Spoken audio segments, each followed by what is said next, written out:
نحمده ونصلي ونسلم على رسوله الكريم أما بعد فأعوذ بالله من الشيطان الرجيم بسم الله الرحمن الرحیم۔ انشاءاللہ العزیز آج ہم دوسرے پارے کے چند اہم مضامین کا خلاصہ عرض کریں گے۔ اللہ تبارک و تعالی قرآن کریم کو صحیح طور پر سمجھنے کی اور اس کے مطابق عمل کی توفیق عطا فرمائے۔ دوسرے پارے کا آغاز ہوتا ہے سیقول السفہاء من الناس ما ولاھم عن قبلتہم التی کانوا علیہا، کہ اب بیوقوف لوگ کہیں گے کہ کس نے پھیر دیا مسلمانوں کے اس قبلہ کی طرف سے جس پر وہ پہلے تھے۔ حضور نبی کریم صلی اللہ علیہ وسلم کی علامات نبوت میں سے ایک علامت پہلی کتابوں میں بیان فرمائی گئی کہ حضور نبی کریم صلی اللہ علیہ وسلم دو قبلوں کے امام ہوں گے۔ حضور نبی کریم صلی اللہ علیہ وسلم جب مدینہ شریف تشریف لائے تو تقریباً 16-17 مہینے آپ نے بیت المقدس شریف کی طرف منہ کر کے نماز ادا فرمائی۔ تو حضور نبی کریم صلی اللہ علیہ وسلم کی خواہش مبارک ہوئی کہ اللہ تبارک و تعالی مجھے کعبہ شریف کی طرف منہ کر کے نماز پڑھنے کا حکم دے تو میں کعبہ شریف کی طرف منہ کر کے نماز پڑھوں۔ تو حضور نبی کریم صلی اللہ علیہ وسلم قبیلہ بنی سلمہ کی مسجد میں ظہر کی نماز ادا فرما رہے تھے۔ 2 رکعتیں ادا فرمائیں کہ تحویل قبلہ کا حکم ہوا تو حضور نبی کریم صلی اللہ علیہ وسلم نماز کی حالت میں ہی بیت المقدس شریف سے کعبہ شریف کی طرف پھر گئے، اور اللہ تبارک و تعالی نے سب مسلمانوں کو حکم فرمایا کہ تم اس قبلے کی طرف منہ کرو جدھر حضور نبی کریم صلی اللہ علیہ وسلم نے منہ کر کے نماز ادا فرمائی ہے۔ تو یہود کو اس پر اعتراض ہوا، اور وہ چونکہ نسک کے قائل نہ تھے تو انہوں نے اس پر طعن و تشنیع کی، اور اللہ تبارک و تعالی نے کافروں کے طعن کرنے سے پہلے ہی اس کی خبر دے دی قرآن کریم میں، اور غیبی خبروں میں سے یہ خبر ہے، اور اللہ تعالیٰ نے طعن کرنے والوں کو بے وقوف فرمایا اس لیے کہ وہ نہایت واضح بات پر معترض ہوئے، کیونکہ اللہ تبارک و تعالیٰ نے نبی آخر الزماں صلی اللہ علیہ وسلم کے خصائص میں آپ کا لقب ذوالقبلتین ذکر فرمایا، اور قبلہ کی تبدیلی اس کی دلیل ہے کہ یہ وہی نبی ہیں جن کی خبر پہلے انبیاء کرام علیہم الصلاۃ والسلام دیتے رہے۔ تو اتنی روشن نشانی سے فائدہ نہ اٹھانا اور اعتراض کرنا یہ کمال حماقت ہے، اور اس سے یہ معلوم ہوتا ہے کہ اللہ تعالیٰ اور اس کے رسول کے کام پر اعتراض کرنا یہ بیوقوفوں کا کام ہے۔ اور پھر حضور نبی کریم صلی اللہ علیہ وسلم کی امت کی خیریت اور اس کی بزرگی بیان فرمائی، اور فرمایا وَكَذَلِكَ جَعَلْنَاكُمْ أُمَّةً وَسَطًا لِتَكُونُوا شُهَدَاءَ عَلَى النَّاسِ، کہ ہم نے تمہیں تمام امتوں میں افضل کیا کہ تم لوگوں پر گواہ ہو، یعنی حضور نبی کریم صلی اللہ علیہ وسلم کی امت کی گواہی دنیا اور آخرت میں معتبر ہے۔ اس لیے امت کا اجماع بھی حجت اور لازم القبول ہے، اور مسلمان جو فوت ہو جائیں ان کے حق میں بھی مسلمانوں کی گواہی معتبر ہے، کہ فرمایا انتم شہداء اللہ فی الارض، تم زمین پر اللہ کے گواہ ہو۔ تو قیامت کے دن حضور نبی کریم صلی اللہ علیہ وسلم کی امت گواہی دے گی، اور یہ گواہی امت کے نیک اور صالح لوگوں کی ہوگی، اور یہ اہل صدق کے ساتھ گواہی خاص ہے، اور ان کے معتبر ہونے کے لیے زبان کی نگہداشت شرط ہے۔ جو لوگ زبان کی احتیاط نہیں کرتے اور خلاف شرع بے جا کلمات ان کی زبان سے نکلتے ہیں اور نہ حق لعنت کرتے ہیں، حدیث صحیح میں آیا کہ روز قیامت وہ شافع نہ ہوں گے نہ شاہد ہوں گے۔ اس امت کی ایک شہادت یہ بھی ہے کہ آخرت میں جب تمام اولین و آخرین جمع ہوں گے اور کفار سے فرمایا جائے گا کہ تمہارے پاس میری طرف سے رسول آئے، ڈر سنانے والے آئے، تو وہ انکار کریں گے اور کہیں گے ہمارے پاس کوئی نہ ڈرانے والا آیا اور نہ ہی ہمیں کچھ خوشخبری دینے والا آیا۔ تو انبیاء کرام علیہ الصلوۃ والسلام سے پوچھا جائے گا، وہ عرض کریں گے یہ جھوٹے ہیں، ہم نے انہیں تیرے احکام پہنچا دیے تھے، تو ان پر حجت قائم کرنے کے لیے ان سے دلیل طلب کی جائے گی انبیاء کرام علیہ الصلاۃ والسلام سے، تو وہ فرمائیں گے کہ حضور نبی کریم صلی اللہ علیہ وسلم کی امت ہماری گواہ ہے، تو یہ امت پیغمبروں کی شہادت دے گی کہ ان حضرات نے تبلیغ فرمائی۔ اس پر گزشتہ امت کے کافر کہیں گے انہیں کیا معلوم، یہ تو ہم سے بعد میں ہوئے، تو ان سے دریافت فرمایا جائے گا کہ تم کیسے جانتے ہو؟ تو حضور کی امت کے لوگ جو صلحاء ہیں، جو اہل صدق ہیں، جو اپنی زبانوں کی حفاظت کرنے والے ہیں، وہ عرض کریں گے اے مولا کریم تو نے ہماری طرف اپنے رسول جناب محمد مصطفیٰ صلی اللہ علیہ وسلم کو بھیجا، قرآن پاک نازل فرمایا، ان کے ذریعے ہم قطعی اور یقینی طور پر جانتے ہیں کہ حضرات انبیاء کرام علیہ الصلاۃ والسلام نے فریضہ تبلیغ علی وجہ الکمال ادا فرمایا۔ اور پھر حضور سید دو عالم صلی اللہ علیہ وسلم سے آپ کی امت کی نسبت دریافت کیا جائے گا، تو حضور ان کی تصدیق فرمائیں گے۔ اور پھر حضور نبی کریم صلی اللہ علیہ وسلم یہ تم پر گواہ ہوں گے، وَيَكُونَ الرَّسُولُ عَلَيْكُمْ شَهِيدًا، اور یہ رسول تمہارے نگہبان اور گواہ ہیں۔ یعنی امت کو تو رسول کریم صلی اللہ علیہ وسلم کی اطلاع کے ذریعہ سے پہلی امتوں کے احوال معلوم ہوئے، اور انبیاء کی تبلیغ کا علم قطعی اور یقینی حاصل ہے، اور رسول کریم صلی اللہ علیہ وسلم اللہ تعالیٰ کے فضل و کرم سے نور نبوت سے ہر شخص کے حال اور اس کی حقیقت ایمان اور نیک و بد اعمال کو اور اخلاص و نفاق کو سب کو جانتے ہیں۔ یہ اللہ تبارک و تعالی نے حضور نبی کریم صلی اللہ علیہ وسلم پر امت کے احوال منکشف فرما دیے۔ تو فرمایا وَيَكُونُ الرَّسُولُ عَلَيْكُمْ شَهِيدًا، اور یہ رسول تمہارے گواہ ہیں۔ اور تحویل قبلہ کی ایک حکمت یہ ظاہر فرمائی کہ ہم نے یہ ایسا اس لیے کیا تاکہ ظاہر فرما دیں کہ کون رسول کی پیروی کرتا ہے اور کون الٹے پاؤں پھر جاتا ہے۔ تو بے شک یہ بھاری بات تھی، مگر ان پر جنہیں اللہ نے ہدایت دی۔ تو پھر یہ سوال ہوا کہ وہ مسلمان جو تحویل قبلہ سے پہلے فوت ہو گئے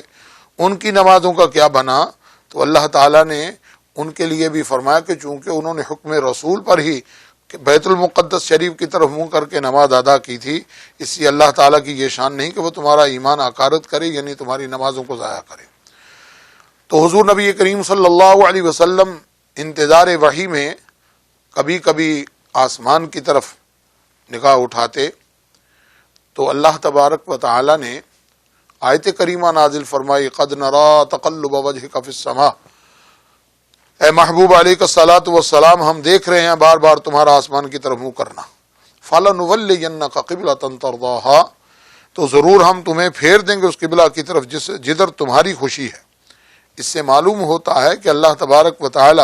حضور نبی کریم صلی اللہ علیہ وسلم کی رضا اور خوشی کو پورا فرماتا ہے۔ اس لیے اعلیٰ حضرت امام اہل سنت مولانا شاہ احمد رضا خان رحمۃ اللہ علیہ نے فرمایا خدا کی رضا چاہتے ہیں دو عالم، خدا چاہتا ہے رضا محمد صلی اللہ علیہ وسلم۔ اور اس آیت کریمہ میں ان لوگوں کا بھی رد ہے جو کہتے ہیں کہ رسول کے چاہنے سے کچھ نہیں ہوتا، رب تعالیٰ نے بتلا دیا، وہ تو اپنے محبوب صلی اللہ علیہ وسلم کی خوشی کے لیے بیت المقدس کی بجائے قبلہ کعبہ شریف کو بنا دیتا ہے۔ اور اللہ تبارک و تعالیٰ نے سورہ والضحیٰ میں فرمایا وَلَسَوْفَ يُعْطِيكَ رَبُّكَ فَتَرْضَىٰ، اے محبوب آپ کا رب آپ کو اتنا دے گا کہ آپ راضی ہو جائیں گے۔ تو یہ حضور نبی کریم صلی اللہ علیہ وسلم کی عظمت اور شان ہے۔ اور اس کے بعد اہل کتاب کے بارے میں بتلایا کہ یہ حضور نبی کریم صلی اللہ علیہ وسلم کو یوں پہچانتے ہیں جیسے اپنے بیٹوں کو پہچانتے ہیں، یعنی ان کو حضور نبی کریم صلی اللہ علیہ وسلم کے سچے نبی ہونے میں کوئی شک نہیں ہے، لیکن محض حضور نبی کریم صلی اللہ علیہ وسلم کو نبی پہچان لینا کافی نہیں، بلکہ حضور صلی اللہ علیہ وسلم کو اللہ کا سچا نبی ماننا ضروری ہے۔ تو اس آیت کریمہ میں اس رکوع میں یہ حضور نبی کریم صلی اللہ علیہ وسلم کی شان بتائی گئی، اور پھر اس سے اگلے رکوع میں دوسرے رکوع میں یعنی دوسرے پارے کے دوسرے رکوع میں بتلایا کہ ہر ایک کے لیے ایک سمت ہے، وہ اسی طرح منہ کرتا ہے، تو تمہیں چاہیے کہ نیکیوں میں اوروں سے آگے نکل جاؤ۔ حضرت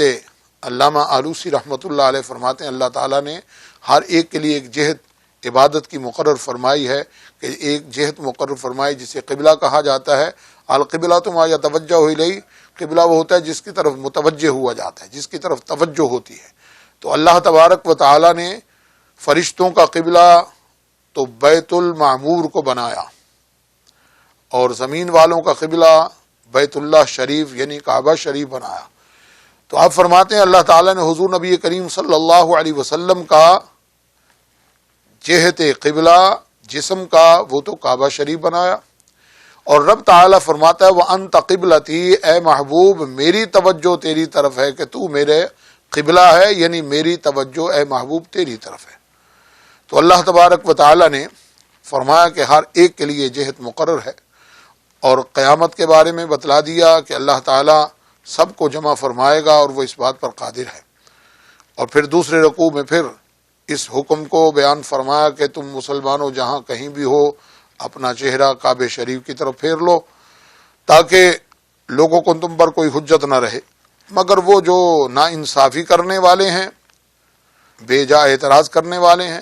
تو ان سے نہیں ڈرو، مجھ سے ڈرو۔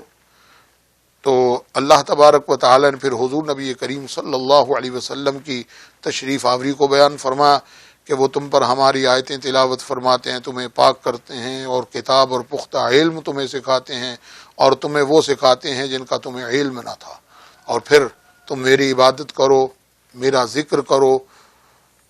تو میں تمہارا چرچا کروں گا۔ یہ اللہ تعالیٰ کا کتنا کرم ہے کہ ہم تو اس کے بندے ہیں، اور ہمارے اوپر لازم ہے کہ ہم اس کو یاد کریں،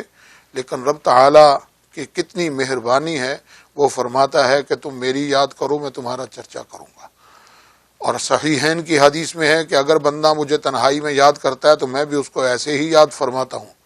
اور اگر وہ مجھے جماعت میں یاد کرتا ہے تو میں اس کو اس سے بہتر جماعت میں یاد کرتا ہوں۔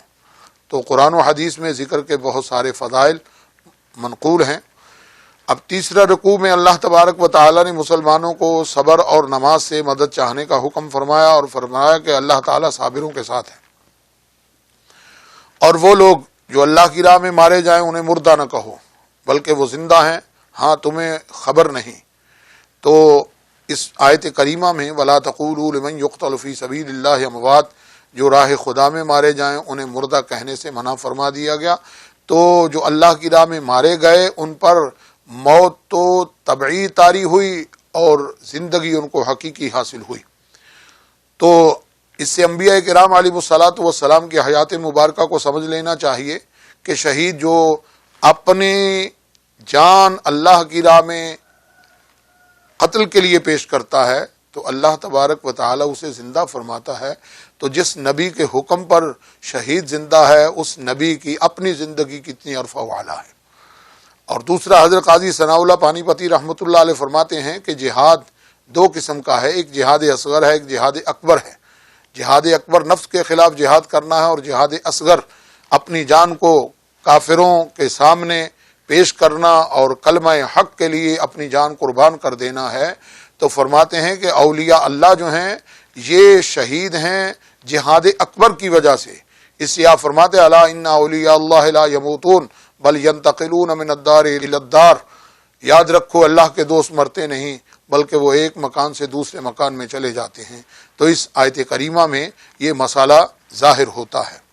اور پھر اللہ تبارک و تعالی نے مسلمانوں کو آگاہ فرما دیا کہ ہم تمہاری آزمائش کریں گے، کچھ ڈر دے کر، کچھ بھوک سے، اور کچھ مالوں اور جانوں اور پھلوں میں کمی سے، لیکن جو صبر کرنے والے ہیں ان کے لیے خوشخبری اور بشارت ہے کہ جب ان پر مصیبت آتی ہے تو وہ اللہ تعالیٰ کی بارگاہ میں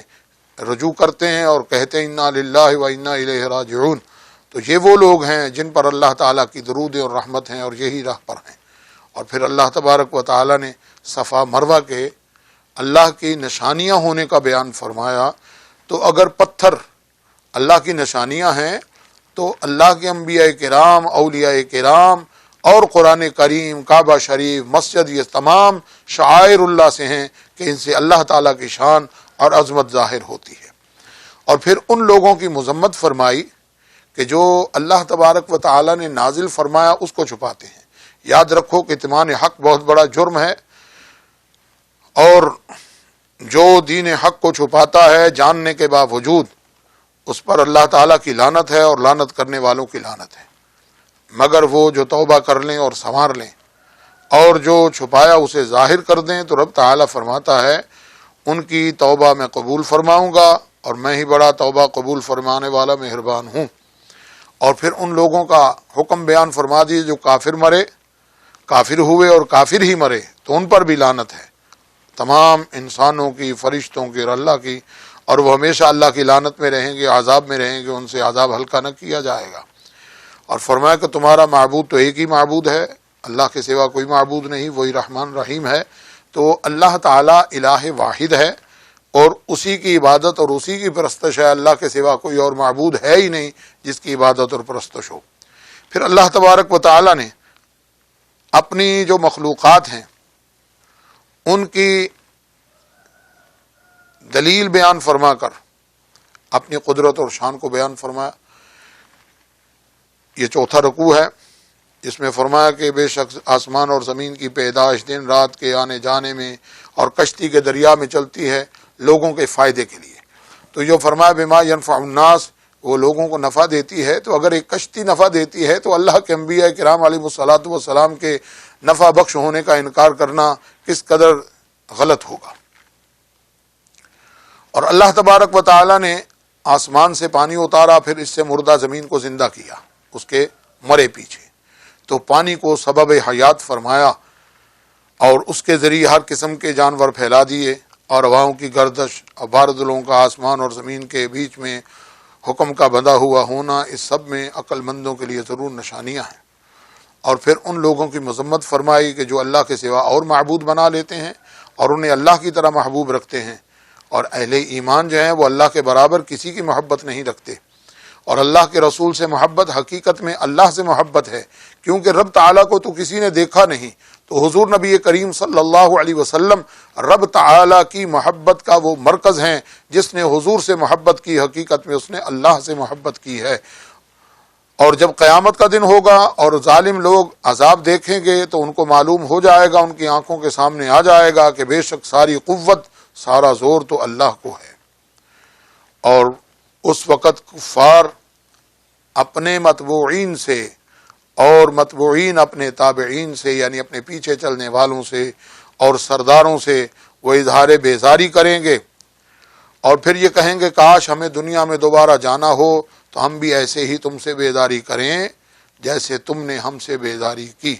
لیکن اے بسا آرزو کے خاک شدہ، لیکن دنیا سے جانے کے بعد پھر دوبارہ دنیا میں آنا نہیں ہے، دنیا میں ایک ہی بار آنا ہے، اور قیامت کے دن پھر اپنے کیے کا حساب دینا ہے۔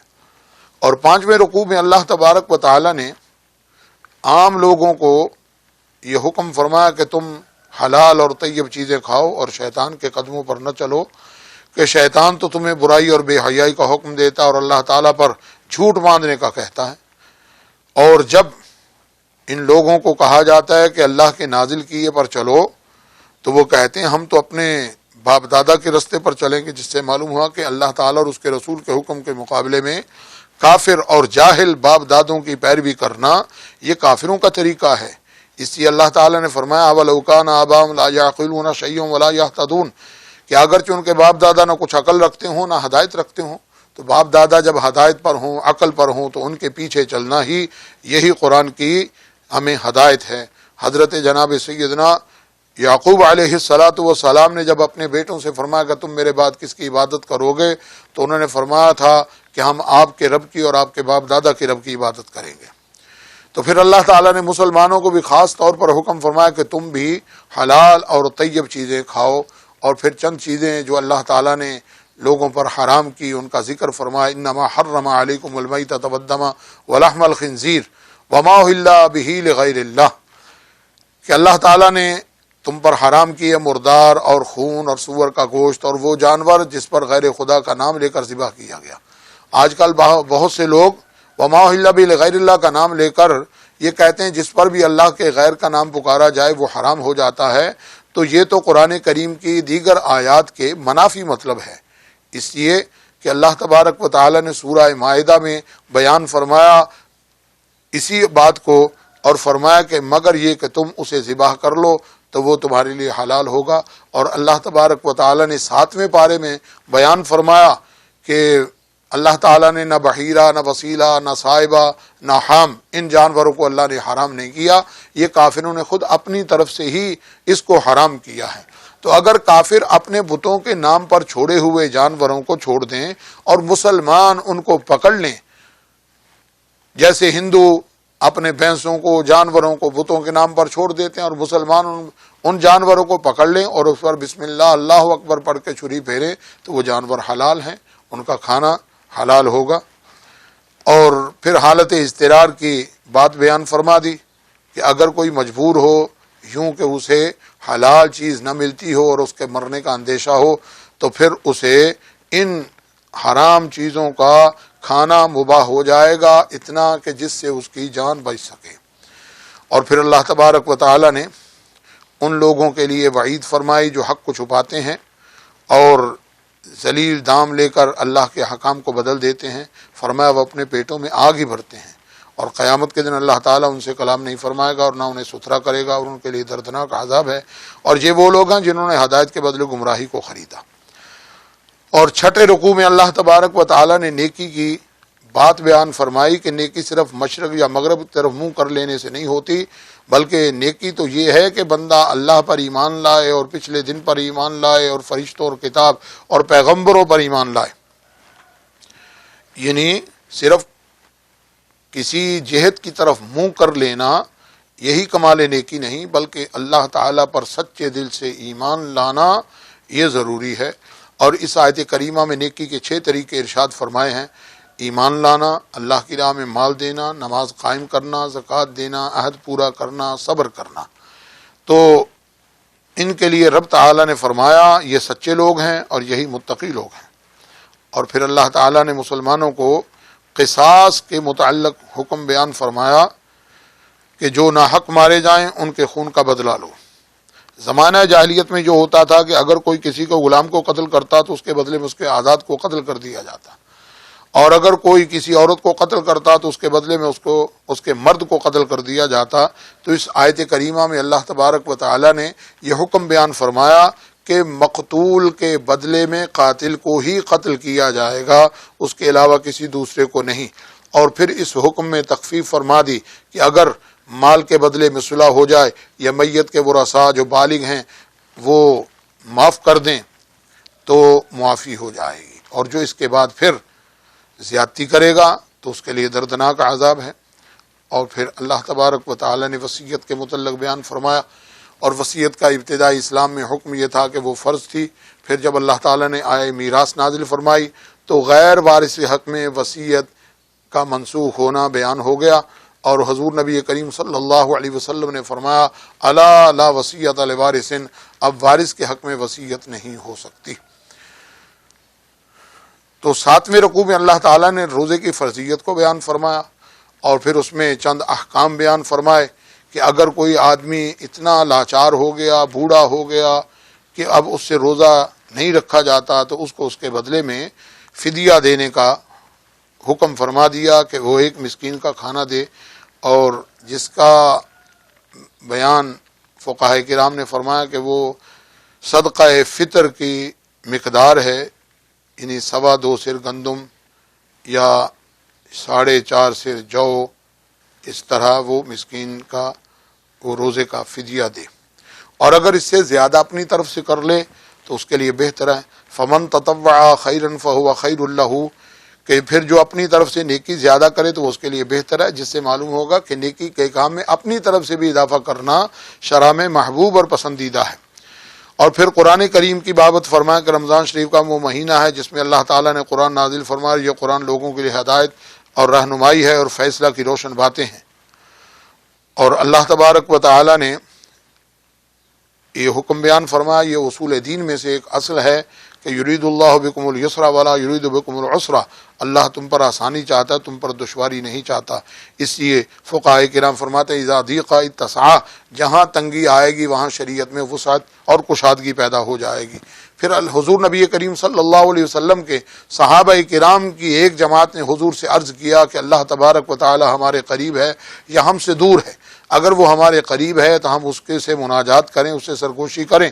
اور اگر وہ ہم سے دور ہے تو ہم اسے پکاریں۔ تو رب تعالیٰ نے فرمایا انی قریب، میں قریب ہوں۔ تو اللہ تعالیٰ کا قرب جو ہے نہ وہ جسمانی ہے، نہ وہ ذاتی ہے، نہ وہ مکانی ہے، نہ وہ زمانی ہے۔ اللہ کا قرب جو ہے وہ صفاتی ہے۔ تو اللہ تبارک و تعالیٰ اپنی صفات کے اعتبار سے اپنے بندوں کے قریب ہے۔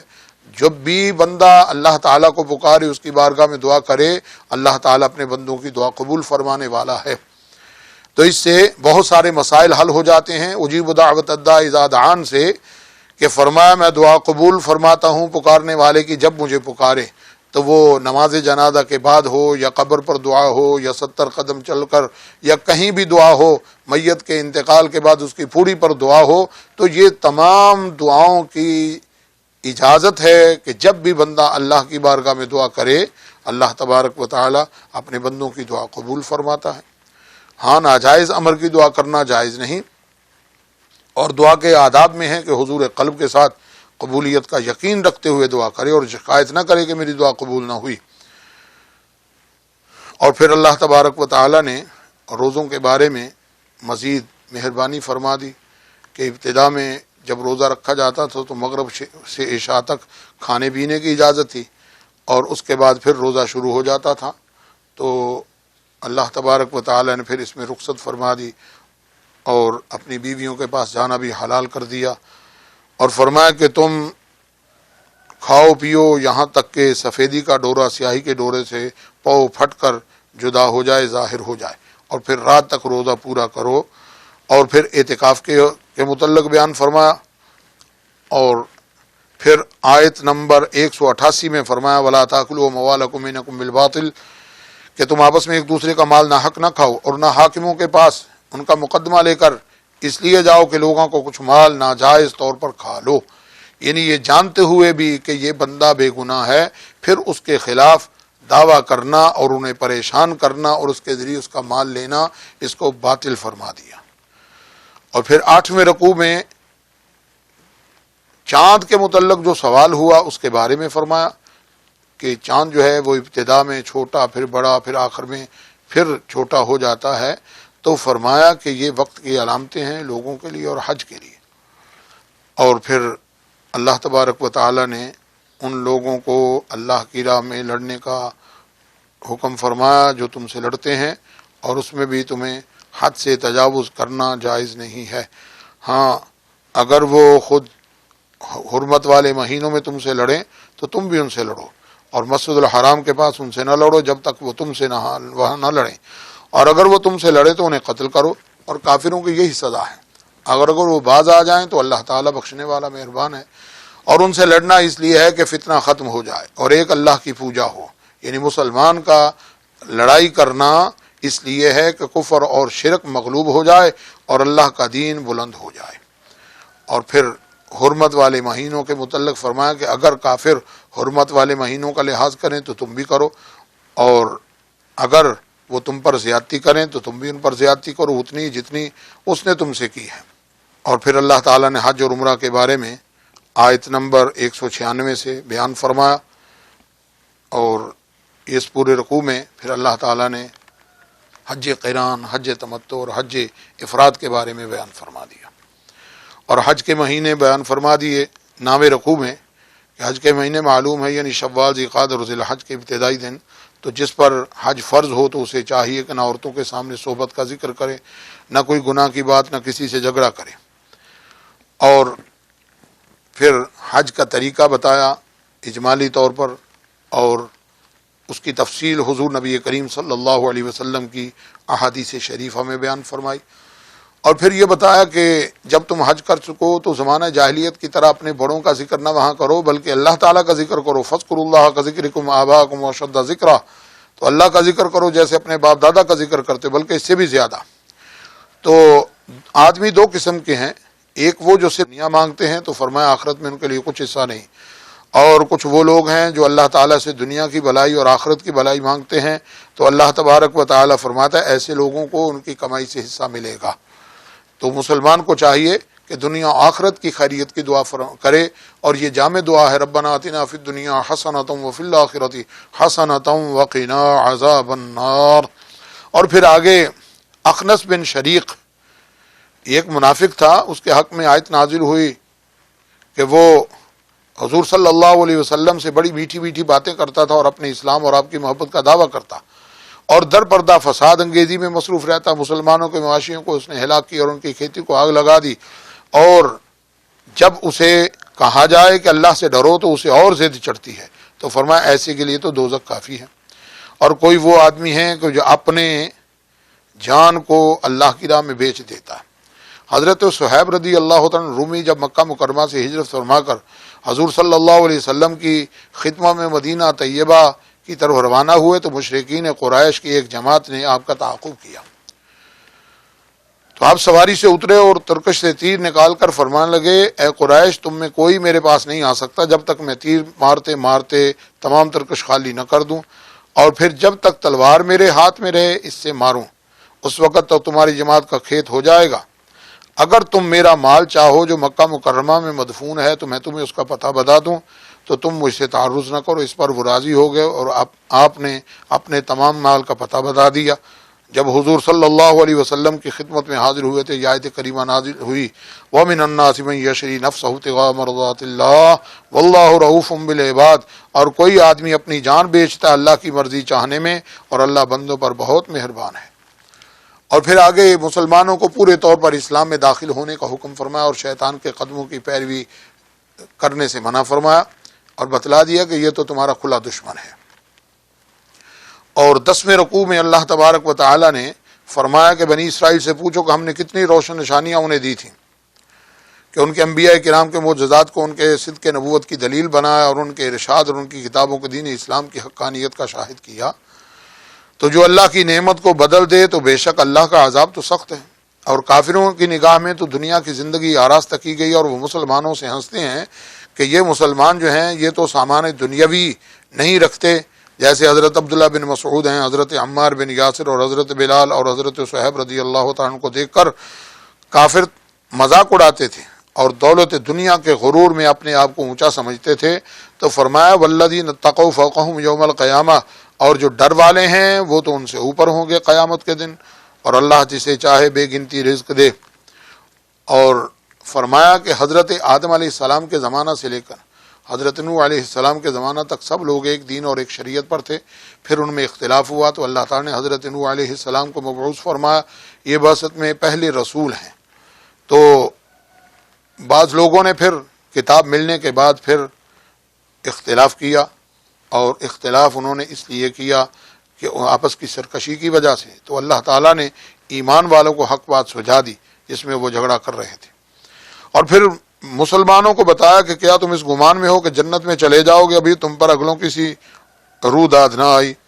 انہیں سختی پہنچی، شدت اور آئی، اور ان پر زلزلے آئے، یہاں تک کہ رسول پاک ان کے زمانے کے وہ پکار اٹھے اور ان کے ساتھ اہل ایمان بھی کہ اللہ کی مدد کب آئے گی، تو فرمایا سن لو اللہ کی مدد قریب ہے۔ تو اس میں مسلمانوں کو تکلیف اور مصیبت میں صبر کرنے کی تعلیم فرمائی گئی ہے، اور پھر اللہ کی راہ میں جب مال خرچ کرو تو اس میں اپنے ماں باپ اور قریبی رشتہ داروں اور یتیموں اور مسکینوں اور مسافروں کا خیال رکھو، اور جو بھی تم بلائی کا کام کرو گے اللہ تبارک و تعالی اسے جانتا ہے۔ اور پھر 11ویں رکوع میں اللہ تعالیٰ نے حرمت والے مہینوں میں قتال کے متعلق بیان فرمایا کہ اس میں لڑنا تو بڑا گناہ ہے، لیکن اللہ کی راہ سے روکنا اور اس پر ایمان نہ لانا اور مسجد الحرام سے روکنا اور اس کے بسنے والوں کو نکال دینا اللہ کے نزدیک یہ گناہ اس سے بھی بڑا ہے، اور ان کا فساد یعنی ان کے کفر کا فساد قتل سے بھی سخت تر ہے، اور کافر ہمیشہ تم سے لڑتے رہیں گے یہاں تک کہ اگر ان سے ہو سکے تو تمہیں تمہارے دین سے پھیر دیں۔ تو فرمایا کہ جو مرتد ہوگا اپنے دین سے پھرے گا اور پھر کافر ہو کر مرے گا تو اس کا سب کیا دھرا برباد ہو جائے گا اور اس میں وہ ہمیشہ رہے گا، یعنی اس آیت میں معلوم ہوا کہ مرتد کے تمام اعمال باطل ہو جاتے ہیں اور آخرت میں اسے کوئی اجر و ثواب نہیں ملتا، اور دنیا میں شریعت کا حکم مرتد کے لیے یہ ہے کہ اسے قتل کر دیا جائے، اور اس کی عورت اس پر حلال نہیں رہتی، اور اپنے اقارب کا وہ فرصہ پانے کا مستحق نہیں ہوتا، اور اس کا مال بھی معصوم نہیں رہتا، اور اس کی مدح و ثناء اور امداد بھی جائز نہیں ہے۔ تو اللہ تبارک و تعالی نے ان لوگوں کی تعریف فرمائی جو ایمان لائے اور اللہ کی راہ میں انہوں نے گھر بار چھوڑے، تو اللہ تعالیٰ کی رحمت کے وہ امیدوار ہیں، اور اللہ تعالیٰ بخشنے والا مہربان ہے۔ پھر شراب اور جوے کے بارے میں پوچھا گیا تو اس میں ابتدائی حکم بتا دیا گیا کہ اس میں گناہ بھی ہے اور لوگوں کا منافع بھی ہے، اور 7ویں پارہ میں شراب جوے کے بارے میں ان کی حرمت نازل ہو گئی۔ اور پھر ابتدائی اسلام میں حکم یہ تھا کہ ضرورت سے زائد جو مال ہے اس کو اللہ کی راہ میں خرچ کر دو۔ اور یتیموں کے بارے میں پوچھا گیا تو فرمایا کہ ان کے مال اگر تم اپنے مالوں سے ملا لو تو وہ تمہارے بھائی ہیں، اور اللہ تعالیٰ فسادی کو بھی جانتا ہے اور سنوارنے والے کو بھی پہچانتا ہے۔ اگر اللہ تعالیٰ چاہتا تو تمہیں مشقت میں ڈال دیتا، لیکن اس نے تم پر مہربانی فرمائی اور یتیموں کے فائدے کے لیے ان کے مال ملانے کی اجازت فرما دی گئی۔ اور پھر مشرکہ عورتوں سے نکاح کی ممانعت فرما دی، اور مشرک مردوں سے بھی مسلمان عورتوں کے نکاح کی ممانعت فرما دی، اور فرما کہ یہ کافر لوگ جو ہیں لوگوں کو دوزخ کی طرف بلاتے ہیں، اور اللہ تعالیٰ جنت کی طرف بلاتا ہے اور بخشش اور مغفرت کی طرف بلاتا ہے۔ اور 12ویں رکوع میں اللہ تعالیٰ نے عورتوں کے ایام کے بارے میں حکم بیان فرمایا کہ جب عورتوں کو ایام آئیں تو ان سے علیحدہ ہو جاؤ، ان سے قربت نہیں کرو یہاں تک وہ پاک ہو جائیں، اور فرمایا کہ تمہاری عورتیں تمہاری کھیتیاں ہیں، اور اللہ تعالیٰ کو اپنی قسموں کا نشانہ نہ بنا لو کہ احسان اور پرہیزگاری اور لوگوں میں صلح کرانے کی قسم کھا لو، اور اللہ تعالیٰ تم پر لغو قسموں پر گرفت نہیں فرماتا، لیکن وہ جو تمہارے دلوں نے قسم کھائی اس پر وہ تمہیں حکم فرماتا ہے کہ قسموں کو پورا کرو، اور اگر قسم کوئی توڑ دو تو پھر اس کا کفارہ دو۔ اور پھر ایلا کا حکم بیان فرمایا۔ ایلا کا مطلب یہ ہوتا ہے کہ کوئی آدمی یہ قسم کھا لے کہ وہ اپنی بیوی کے پاس 4 مہینے تک نہیں جائے گا، اگر وہ جائے گا تو اپنی قسم کا کفارہ دے گا، اور اگر وہ نہیں جائے گا تو اس کی بیوی کو طلاق بائن ہو جائے گی۔ پھر طلاق کے احکام اگلے رکوع میں 14ویں رکوع میں بیان فرمائے کہ 2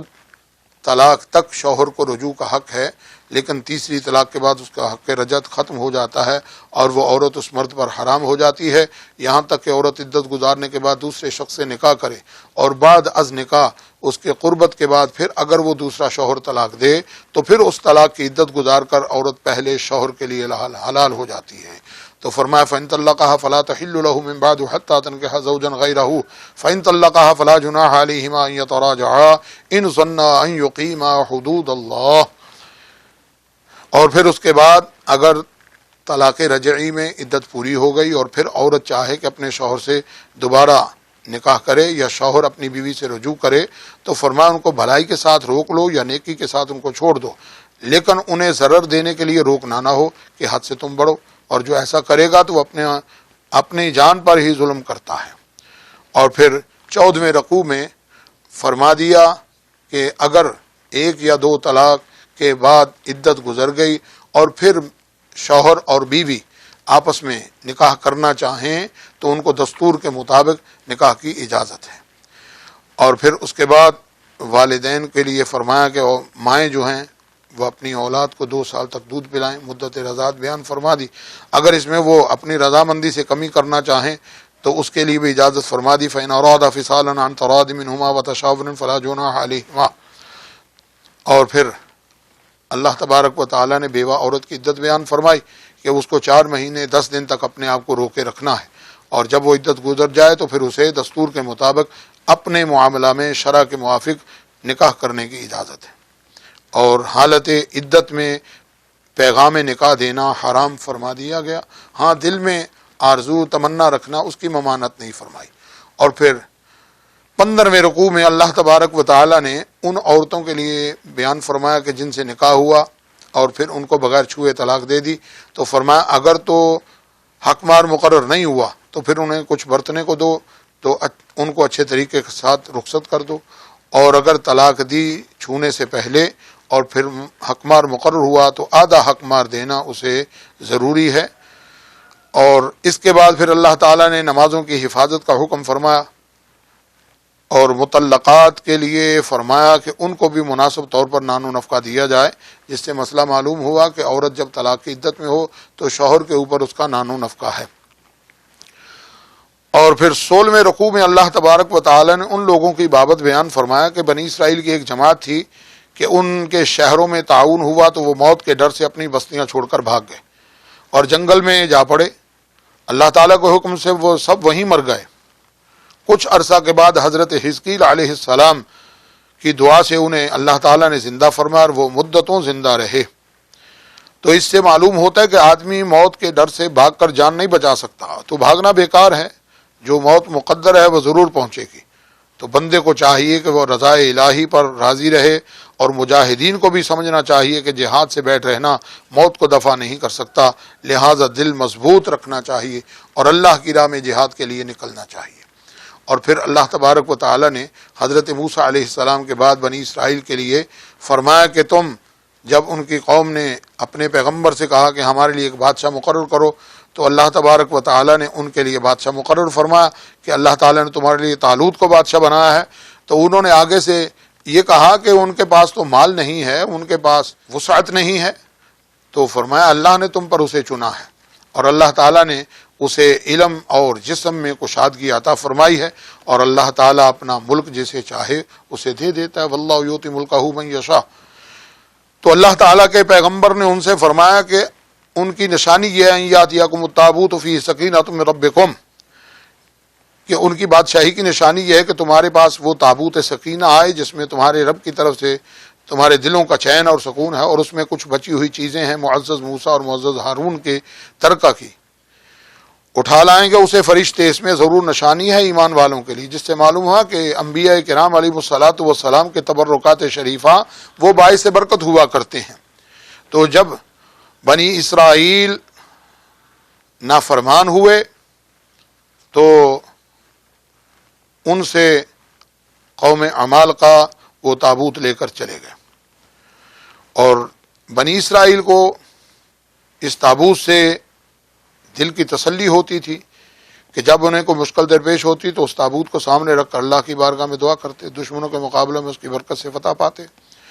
تو جب اللہ تعالیٰ نے بنی اسرائیل کو عظمت اور شان عطا فرمانا چاہی تو ان کے لیے اس تابوت کا آنا بنی اسرائیل کے لیے طالوت کی بادشاہی کی نشانی قرار دیا گیا۔ تو اس سے معلوم ہوتا ہے کہ بزرگوں کے تبرکات کا اعزاز اور احترام لازم ہے، ان کی برکت سے دعائیں قبول ہوتی ہیں اور حاجتیں پوری ہوتی ہیں،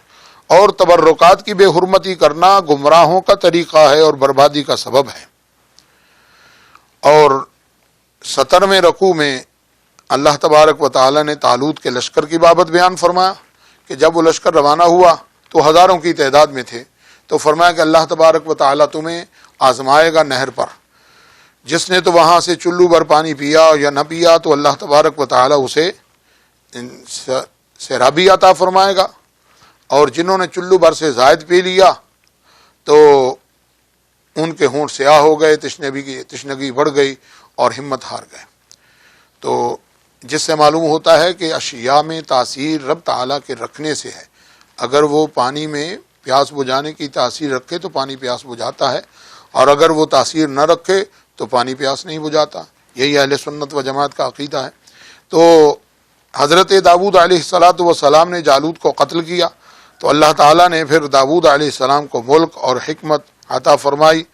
اور پھر فرمایا کہ اللہ تبارک و تعالیٰ اگر لوگوں کو ایک دوسرے سے دفع نہ کرے تو زمین میں زبر تباہ ہو جائے،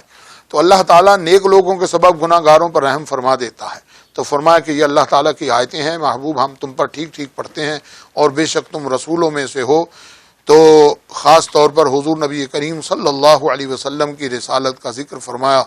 تو اللہ تبارک و تعالیٰ ایک صالح مسلمان کی برکت سے اس پڑوس کے 100 گھروں کی بلا دفع فرماتا ہے، یعنی سبحان اللہ، نیکوں کا قرب بھی فائدہ پہنچاتا ہے۔ وآخر دعوانا ان الحمد للہ رب العالمین۔